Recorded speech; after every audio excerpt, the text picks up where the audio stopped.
Дисней мультфильмдер жайлы қорқынышты теориялар. Найзағай сәлем, Дисней мультфильмдерінің қаншалықты қорқынышты құпияларға толы екендігі сіздің ойыңызға кіріп шықпайды. Иә, бір қарағанда әдемі мультипликацияларға толы болып келетін бейнелер Ирина Кайратовнадан кем түспейтін отсылкаларды қолданады екен.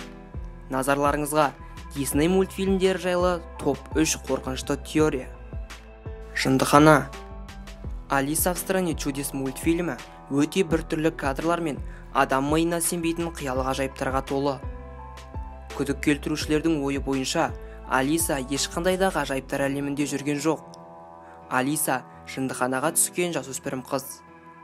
Оған беріліп жатқан дәрілер мен препараттардың әсерінен ол қисынға келмейтін бейнелерді көріп галлюцинацияға ұшыраған. Соның кесірінен байғұс қыз аңдар мен жануарларды, ыдыс-аяқтар мен бейтаныс адамдарды көреді. Күрделі теория. Эльза мен Анна ел бейбітшілігін тойлап жатқан кадрларда Рапунцельді көруге болады.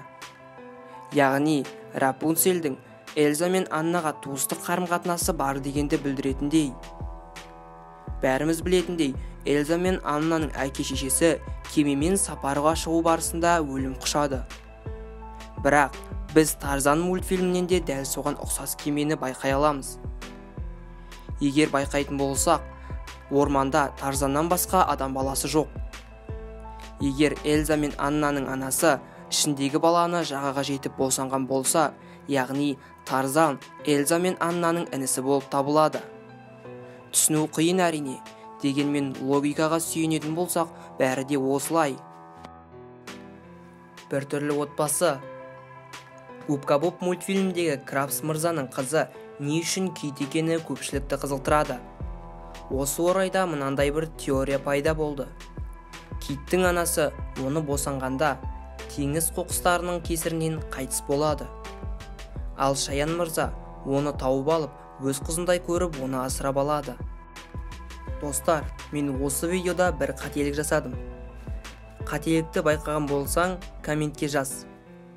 Дұрыс жауапты келесі видеода көрсететін боламын. Және бүгінгі видеомыз өте біртүрлі видеолардың бірі болды. Келесі найзағайлы видеоларымызда жолыққанша.